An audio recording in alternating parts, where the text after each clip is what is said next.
సూర్యాపేట జిల్లా భువాని విలేజ్ నుంచి తెలుగు మాట్లాడే బౌద్ధ భిక్షువుగా నా పేరు బోధిహి అని చెప్పబడే నేను ఆంధ్రప్రదేశ్లో తిరుగుతూ ఈ క్రమంలో శ్రీకాకుళం జిల్లా వచ్చినప్పుడు ఇక్కడ స్టేడియంను చూశాను.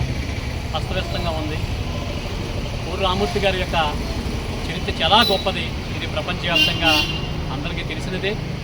ముఖ్యంగా ఇండియాకి దగ్గర ప్రాంతాల్లో నేపాల్, మయన్మార్, భూటాన్, శ్రీలంకలో అండ్ జపాన్ దేశాల్లో ఈయన వెళ్ళి అక్కడ ఆయన ప్రదర్శనలో బలమైన ప్రదర్శనలో సర్కస్తో ఆయన ప్రదర్శించడము, అక్కడ యువతని బాహుబలిగా మంచి దీనికి మంచి బిరుదు హెర్క్యులస్ అనే ఇండియన్ హెర్క్యులస్ అనే పేరు కూడా ఉంది. ఇంత గొప్ప చరిత్ర కలిగిన ఈయన వీరఘట్ట మండలము, పూర్వపు శ్రీకాకుళం జిల్లా, ప్రస్తుతం మన్యం పార్వతీపురం జిల్లా చెందిన కీర్తిశేషులు శ్రీ కోడి రామ్మూర్తి నాయుడు గారు పేరు మీద ఉన్న ఆంధ్ర రాష్ట్రంలోనే ఉన్న ఏకైక క్రీడా మైదానము అయిన ఈయన పేరు మీదే ఉంది. ఆనాడు మహనీయులు ఎన్టీ రామారావు గారు 1983లో దీనిని గ్యాలరీతో నిర్మించారు. గొప్ప గ్యాలరీతో నిర్మించారు.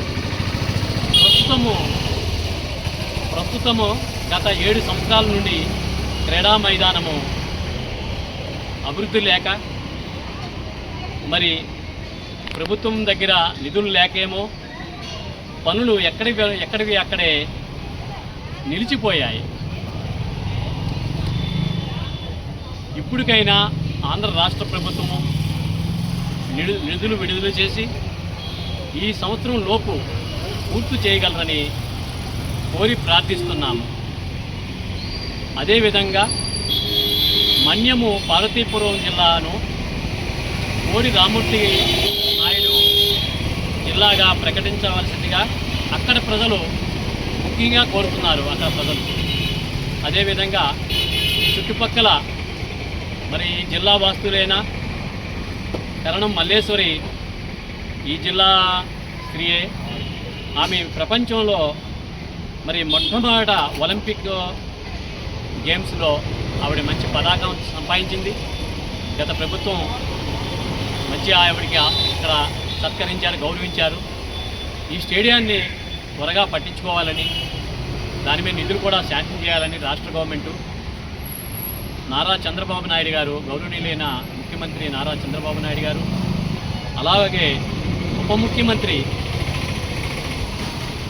కొణిదెల పవన్ కళ్యాణ్ గారికి, వ్యవసాయ శాఖ మంత్రి కింజరాపు అచ్చెన్నాయుడు గారికి, అదేవిధంగా కేంద్ర పౌర విమాన శాఖ మంత్రులు కింజరాపు రామ్మోహన్ నాయుడు గారు, అదేవిధంగా శ్రీకాకుళం జిల్లా నియోజకవర్గ శాసనసభ్యులు గొండు శంకర్ గారికి కోరి ప్రార్థిస్తున్నాను. వెంటనే నిధులు ఇచ్చి దాన్ని డెవలప్ చేయాలని, పూర్వ వైభవాన్ని తేవాలని, ఇక్కడ యువతని చెడు మార్గాలు వెళ్లకుండా మరి ఇలాంటి కళలను నేర్చుకునే ఒక వేదికగా తయారవ్వాలని ఒక బౌద్ధ భిక్షువుగా కోరి ప్రార్థిస్తున్నాను.